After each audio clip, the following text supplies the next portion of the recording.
So in today's video, I'm going to show you step by step how to paint this cute gelato cart in Procreate. As usual, the process here is pretty beginner friendly, and I think you could follow it with any brushes you want, but I'll list mine in the description below. So as you can see, I've already got a sketch and a color palette placed in here, and you can download these for free in the description. I just placed them up here as the top layers, and I'm going to set them both to multiply. And then for the sketch, I just lowered the transparency of it, just so I can barely see it and it's not too distracting. And then to start painting, I'll just start on a blank layer down here below everything. And I've sort of broken up this illustration into three main parts, and we're going to start by painting the motorbike first. So for that, I'll do a long press on the color palette to grab that color. For the brush, I'll use the medium quill. And I'm going to start by just filling out like the silhouette of the motorbike, basically all the pink parts of it. And I'm also going to do my best to kind of do this in as few strokes as possible, just because I don't want too much overlapping strokes. And this looks pretty good, but as you can see here, I've gone beyond the sketch in quite a few places. So to fix that, you could either erase it back to the sketch, or you can just use the liquify tool. So to do that, I'll grab the liquify tool set to push, and I'll kind of adjust the size as I go, and I'll just use it to push everything back in line with the sketch. Now the reason I do this instead of erasing is just because I really like the edge effect and the edge texture from this medium quill brush, and this lets me follow the sketch but also keep that edge texture. And in some cases like this, where I can't fix it with the liquify tool, it's okay to go in there with the eraser and just cut it back, but I do kind of use this as a last resort. Now since I did this all in one color, I think it looks a little bit too consistent. So what I'm going to do next is just create some random variations within the different sections. And I'm going to do that with the selection tool set to freehand. And for example, over here on this hub, I'll just kind of freehand select it. Then I'll circle back. Then I'll go to hue, saturation, and brightness. And I'll just mess with the color to make it stand off a bit. And I'll repeat this process on a few other different elements of the bike. And again, this is just to make the kind of background wash here a little bit more interesting, but it's an optional step. And with this background wash finished, I can move on and add some texture. So for that, I'll make a layer above the bike. I'll choose a very, very light pink tone. And I want the texture to have a kind of scratchy effect. So I'll do this with the colored pencil brush. And I'm just going to scribble over one or two sections of the bike, just so there's a little bit of textural contrast. And in quite a few areas, I kind of went too far. So I'm just going to use the eraser brush to cut it back. And I think this texture looks pretty good, but it's a little bit too strong. So to control that, I'll just lower the opacity of the layer. And then once I'm happy with how it looks, I'll just merge it together with the background layer. And with the texture finished, we can move on and do some shading. And for this bike, it's pretty simple. There's just going to be two shadows. So to do this, I'm just going to make sure the layer with the bike is selected. Then I'll grab the selection tool set to freehand.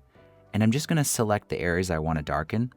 So for example, here, just under the handlebars, I'll circle back, hue, saturation, and brightness. And then I'll just create the shadow just by darkening it. And I'll do the same thing down here. And it's optional, but you could do a little bit of shading to sort of enhance the curviness of this thing. It's just kind of like an oval shape.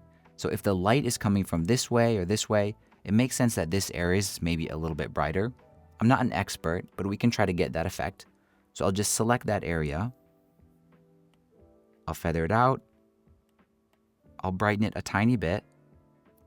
Saturate it. And then because maybe it's like a warm light, I'll shift the hue towards kind of a warmer tone.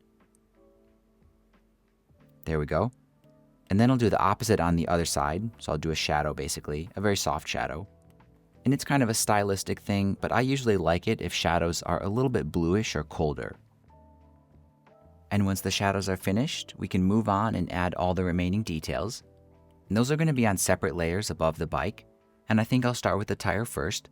So I'm actually just going to make one complete tire and then copy it over for the other one, just to make them the same. And for the tread, I'm just going to scribble that out with the colored pencil brush. And then for the hub, I'll just use the medium quill.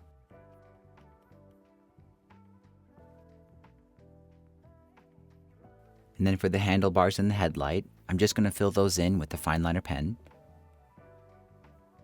And then for the lids to the actual cooler there, I'm going to make those on a separate layer. And I'm going to start by using the fine liner pen just to fill them out in white. And that's because I want to block out the pink here on the bike.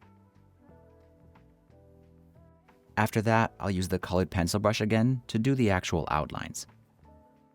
And then for the last detail, I'm just going to use the fine liner pen to kind of outline a couple different elements of the bike just to bring out more contrast. And I'm also going to use it to do the gelato text. And just like that, the motorbike is finished. And I think next I'll move on and do the umbrella. But to keep things organized, I recommend kind of grouping all the motorbike layers. And then for the umbrella, I'll start on a new layer above it. And for that, I'll grab this yellow color, and I'll go back to the medium quill brush, and I'll do my best to fill this out.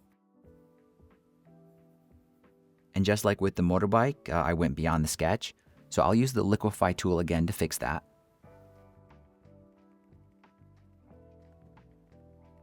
After that, I want to add some texture, so I'll make a blank layer above that wash. I'll use the same yellow tone, but I'm going to switch my brush to the Shoto brush, and I'll just kind of scribble all over this, just to make it interesting. And then to control the strength of this texture, I recommend setting that layer to multiply, and then adjusting it with the opacity. And with the texture finished, we can move on and do the shading, and this time it's a little bit more complicated, but I'll start with the simple shadow. So for this one, I'm going to use the freehand selection tool, and I'm just going to select that kind of inside layer on the umbrella. I'll circle back, and then I'll darken it. And then for the other shadows, I want to make a shadow that sort of enhances the curves in the umbrella. So to do that, I'll make a separate layer. I'll select a pretty dark yellow tone. For the brush, I'll use the fine liner pen, and I'll start by just tracing out these lines. After that, I'll go to Gaussian blur, and I'll blur them out quite a bit. There we go. Then I'll use the eraser brush, set to the fine liner pen, and I'll just erase the left side of each shadow, just following that line. And then up here where they all came together, it's kind of hard to control how it fades because the shadows are overlapping. So to fix that, I'm just going to grab the water blender, and I'll just soften up kind of on the right side of these shadows. And then to kind of lower the strength of the shadow, I'll set that layer to multiply. I'll lower it to 0, and then I'll just slowly raise it up just until I can barely see it. I want this effect to be pretty subtle. And then to finish up the umbrella, I'll just make another blank layer and use the fine liner pen to fill out the handle, and then a little bump on the tip of the umbrella. If you want, you can also use the selection tool to add a little shadow on the handle. And once the umbrella is finished, I'll just group all those layers together just like we did with the motorbike. And finally, at this point, we can move on and illustrate this character. And for him, I'm going to start by filling out his shirt, his hat, and kind of his main skin tone colors, just using the medium quill brush. Next, I can kind of move on and focus on his face. And these face details will be on a separate layer. And I'll start with the nose.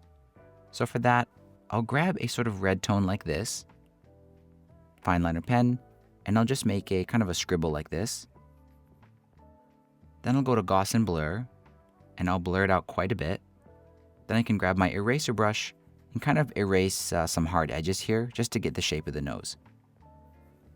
After that, I'll just use the colored pencil brush to fill in the eyes, the eyebrows, and the mouth. And so far, all these face details are still on the same layer, and I'll continue on this layer and fill out the hair and the ears using the Shoto brush.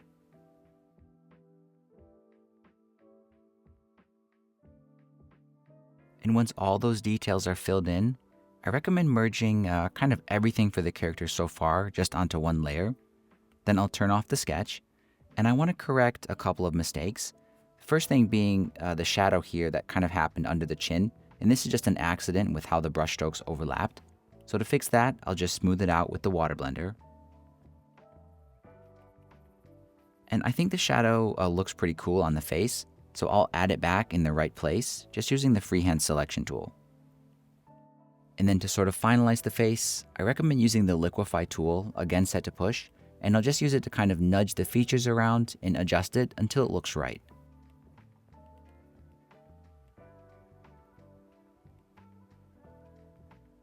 And once the face is finished, we can move on and do the hand and the cone. So for that, I'll make another blank layer, and I'm going to start by filling out the hand using the fine liner pen. After that, I'll make another blank layer and do the cone. And for this, I'm just using the shoulder brush to kind of fill out the silhouette of it, and then I'm adding the line details using the colored pencil brush. And I really recommend keeping the cone by itself on its own layer, because we're going to copy it later on and use it to add some details in the cone holder. And that pretty much finishes up the character, so I'll group all his layers together as well, and we can move on to the cone holder.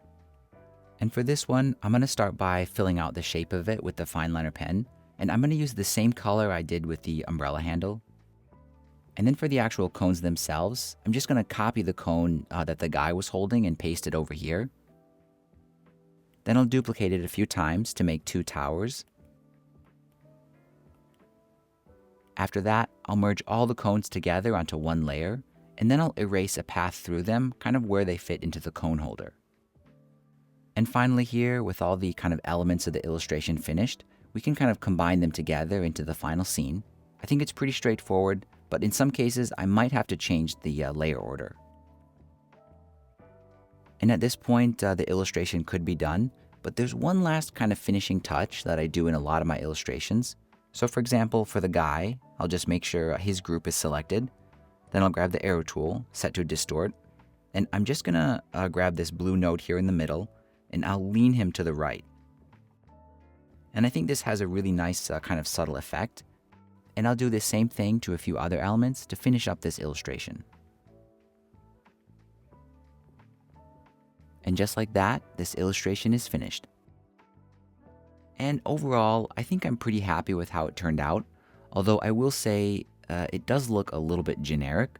So if you want to kind of copy the process from today's video to make your own greeting cards or art prints, I really recommend kind of changing some of the small details and adding a couple of personal touches to it. I think that would really help this one stand out. As always, if you think I've earned it, please give this video a like. And here are 2 more illustration tutorials I think you'll love to watch next.